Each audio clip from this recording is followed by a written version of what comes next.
আসসালামু আলাইকুম। আমরা অনেকেই পরিবহন ব্যবসার সাথে জড়িত, তো একটি ভালো ট্রাক চাচ্ছি বা ট্রাক সম্পর্কে জানতে চাচ্ছি। তো আজকে আপনাদের সাথে আলোচনা করব আইশার প্রো 5016 এইচডি মানে হেভি ডিউটি এই ট্রাকটি সম্পর্কে। ট্রাকটির ইঞ্জিনের অবস্থা কেমন বা শক্তি কেমন, টর্ক কেমন, এটার সেসিস কতটুকু লম্বা বা কতটুকু বডি করতে পারবেন, এর টেকসই কেমন হবে, এর মাইলেজ সহ দাম সম্পর্কে একটি ধারণা দেব। মোট কথা এই আইশারের এই ট্রাকটি সম্পর্কে বিস্তারিত একটি ধারণা নিতে পারবেন এই ভিডিও থেকে। পুরো ভিডিওতে আপনাদের সাথে রয়েছি আমি নাজিম পাটোয়ারি, আপনারা দেখছেন নাজিমস গুডনেস। প্রিয় ভিউয়ার্স, সর্বপ্রথম সেসিস, ডিফারেনশিয়াল, চাকা সহ আনুষঙ্গিক বিষয়গুলো এক নজরে দেখে নিন, তারপর আমি বিস্তারিত ব্যাখ্যা করছি পরবর্তী অংশে। RANGS মোটরস লিমিটেড বিশ্ববিখ্যাত ভলভো আইশারের নতুন সংযোজন 5016 এইচডি গাড়ির প্রদর্শনী। বিশ্ববিখ্যাত ভলভো আইশারের নতুন সংযোজন 5016 এইচডি গাড়ির প্রদর্শনী। প্রিয় ভিউয়ার্স, ইতিমধ্যে আপনারা গাড়ির বাহ্যিক যে অংশ সেটা আপনারা দেখেছেন। চাকা, সেসিস, পেছনের চাকা, ডিফারেনশিয়াল এবং আনুষঙ্গিক বিষয় সম্পর্কে একটি বাহ্যিক বিষয়ে ধারণা নিতে সক্ষম হয়েছে। ভলভো আইশারের এই হেভি ডিউটি ট্রাকটিতে 6 সিলিন্ডারের টিসিআই ডিজেল ইঞ্জিন ব্যবহার করা হয়েছে। এই ট্রাকটিতে 154 হর্স পাওয়ার @ 2400 আরপিএম, সর্বোচ্চ টর্ক 600 Nm @ 1400-1600 আরপিএম। বুঝতেই পারছেন ট্রাকটিতে অনেক শক্তিশালী ইঞ্জিন ব্যবহার করা হয়েছে এবং ভালো টর্ক দেওয়ার কারণে যে কোনো উঁচু নিচু স্থানে বা পাহাড়ি অঞ্চলে মালামাল লোড গাড়ি নিয়ে ওঠার জন্য বা যে কোনো জায়গায় চাকা যদি আটকে যায় বা সেই স্থান থেকে দ্রুত উঠে যাওয়ার জন্য একটি শক্তিশালী ইঞ্জিন প্রয়োজন। আর সেটাই আইশার, ভলভো আইশার এই গাড়িটিতে সেই শক্তিশালী ইঞ্জিনের সমন্বয় ঘটিয়েছে টর্ক, হর্স পাওয়ার, আনুষঙ্গিক বিষয় দিয়ে।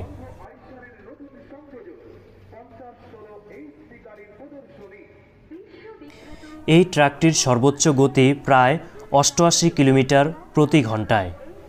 জ্বালানি ট্যাঙ্কের ক্যাপাসিটি, এটি যেহেতু একাধিক মডেল রয়েছে সাইজের দিক থেকে, যেমন 18 ফুট, 20 ফুট, 24 ফুট, যদিও বাংলাদেশে 20 ফুট এবং 24 ফুট অ্যাভেলেবেল রয়েছে।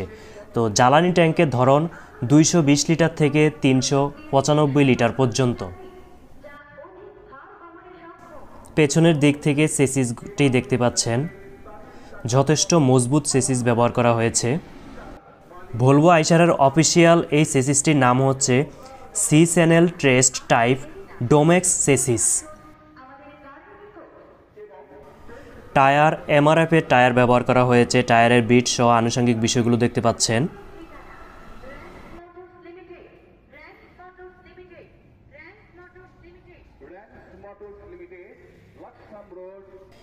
এই ট্রাকটিতে 24 ভোল্টের দুটি ব্যাটারি ব্যবহার করা হয়েছে, মানে ডাবল ব্যাটারি রয়েছে। বক্স দেখতে পাচ্ছেন।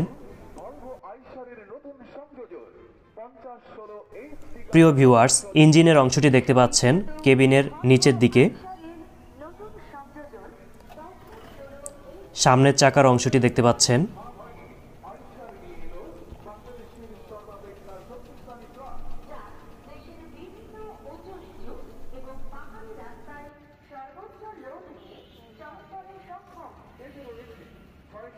ট্রাকটির সামনে ব্যবহার করা হয়েছে সাসপেনশন হিসেবে semi electrical leaf spring type double acting telescopic front shock absorber, এবং পেছনের সাসপেনশন হিসেবে ব্যবহার করা হয়েছে সেমি ইলেকট্রিক্যাল লিপ স্প্রিং।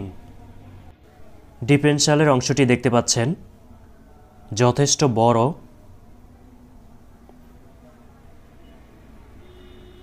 সেসিসের নিচের অংশটি দেখতে পাচ্ছেন।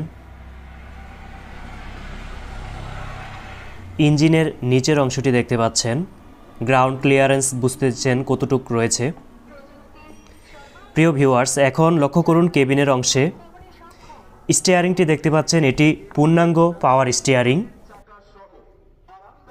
ড্যাশবোর্ড সহ আনুষঙ্গিক বিষয়গুলো অনেকটা প্রো 5016 ট্রাকটির মতোই দেখতে। কেবিনটি যথেষ্ট প্রশস্ত। ড্রাইভারের সাথে কথা বলেছি, সে চালিয়েছিল।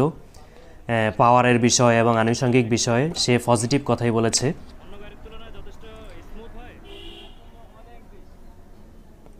পাশাপাশি পেছনের অংশটি, কেবিনের অংশটি দেখতে পাচ্ছেন, যেখানে ড্রাইভাররা বা হেল্পার রেস্ট নিতে পারবে।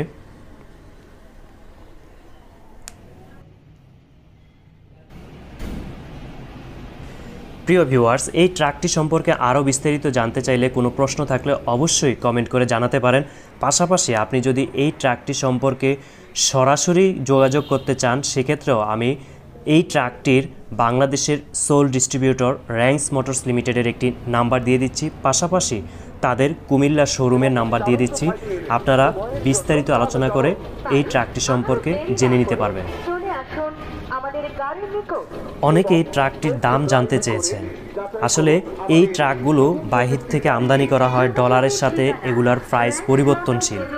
আজকে যে প্রাইস রয়েছে আগামীতে সেই প্রাইস নাও থাকতে পারে। সেমি ক্যাশের প্রাইস, ক্যাশের প্রাইস, ক্রেডিটের প্রাইস আলাদা আলাদা হয়ে থাকে, এজন্য স্পেসিফিক প্রাইস বলা সম্ভব হয় না। যখন আপনি নেবেন তখন আলোচনা সাপেক্ষে বলতে হয়। তারপরেও ধারণা দেওয়ার জন্য আমি গাড়িটির আনুমানিক মূল্য বলে দিচ্ছি প্রায় 33 লাখ টাকা। এটা কম বেশি হতে পারে, পলিসি অনুযায়ীও চেঞ্জ হতে পারে। প্রিয় ভিউয়ার্স, আপনাদের মধ্যে যারা এই ট্রাকটি ব্যবহার করছেন, যেহেতু ট্রাকটি বাংলাদেশে নতুন, আপনারা যদি কোনো নেগেটিভ কোনো কাজ বা কোনো বিষয় আসে আপনাদের সামনে, অবশ্যই কমেন্ট করে জানাবেন। সেক্ষেত্রে সংশ্লিষ্ট কর্তৃপক্ষের নজরে আনার চেষ্টা থাকবে। পাশাপাশি যেটুকু এখন পর্যন্ত জানা গেছে, গাড়িটি সম্পর্কে পজিটিভ ফিডব্যাক পাওয়া গেছে। ভলভো আইশারের এই ট্রাকটি সম্পর্কে আরও একটি ভিডিও আসবে কয়েক মাস পর। অবশ্যই মার্কেটে এটার ফিডব্যাক কী রয়েছে তার উপর বেস করে। কোনো প্রশ্ন থাকলে কমেন্ট বক্সে জানাবেন। এই ধরনের নিত্য নতুন টিউটোরিয়াল নিয়মিত পেতে আমাদের চ্যানেলটি ইউটিউবে সাবস্ক্রাইব করুন এবং ফেসবুকে ফলো করুন। আমাদের সাথে থাকার জন্য অসংখ্য ধন্যবাদ। আল্লাহ হাফেজ।